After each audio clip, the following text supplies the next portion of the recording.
এই সরকারের বড় একটা সমস্যা, টাকা পাচার ঠেকানো যাচ্ছে না। একজন ভদ্রলোককে এনবিআর ধরতে পারে নাই, বাংলাদেশ ফাইন্যান্সিয়াল ইন্টেলিজেন্স ইউনিট ধরতে পারে নাই, আর এনবিআর এর মতিউর রহমানকে ধরলো একটা ছাগল। যখন সাপ আসে প্রকৃতিতে বেজি থাকে, এই বেজি করে কি সাপরে নিয়ন্ত্রণ করে।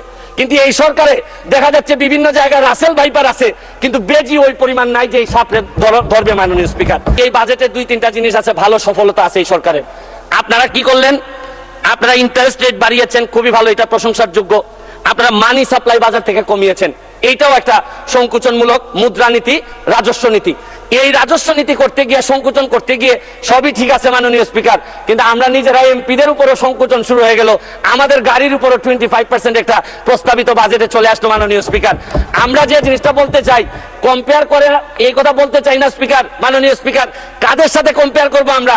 আমার এলাকায় যত অফিসার আছে সবাই এই সরকার গাড়ি দেয়, নতুন নতুন গাড়ি দেয়, আর আমাদের কিনতে হয়। তাও আমাদের ট্যাক্স মওকুফ করার কথা 25% এখন দিতে হবে। কিন্তু আমি মাননীয় প্রধানমন্ত্রী হইলে বলতাম, গত পরশুদিন আমি তো গাড়ি পেয়ে গেছি মাননীয় স্পিকার।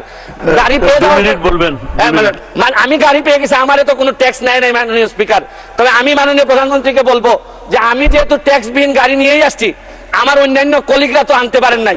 আপনারা, আমি যেহেতু এটা আমাকে ফ্রি দিলেন আর অন্যান্য আমার কলিগরা ফ্রি পাবেন, এটা ডিসক্রিমিনেশন হয় মাননীয় স্পিকার। তারপরে আমি মহান সংসদে বলে দিচ্ছি, তারপরে যদি মনে করেন দেশের স্বার্থে 25% নিবেনই আমাদের উপর, যতই কষ্ট হোক, মানবতার মা উনি, উনার বিরুদ্ধে আমরা কোনো কথা বলতে পারবো না। হয়তো উনি দেশের স্বার্থেই বলেন, তারপরে বলবো যদি উনি নিশ্চিতি নিতেই চান, তাহলে আমার টাকাটা আমি কথা দিচ্ছি যে উনি যেদিন বাজেট পাস করবেন, এই 25% টাকা আমি নিজে নিয়ে এনবিআর এর কাছে দিয়ে আসবো মাননীয় স্পিকার। তাও আমি চাই না যে আমি যেটা পাইছি এটা আমার কলিগরা পাবে না, এটা হইতে পারে না মাননীয় স্পিকার।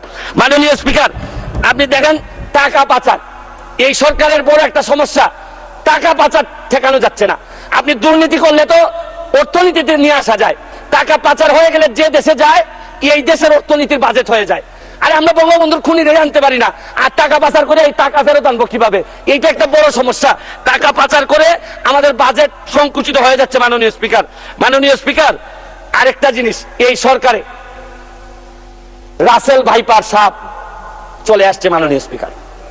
এই সাপ আসার কারণে সরকারে যখন সাপ আসে প্রকৃতিতে বেজি থাকে, এই বেজি করে কি সাপরে নিয়ন্ত্রণ করে।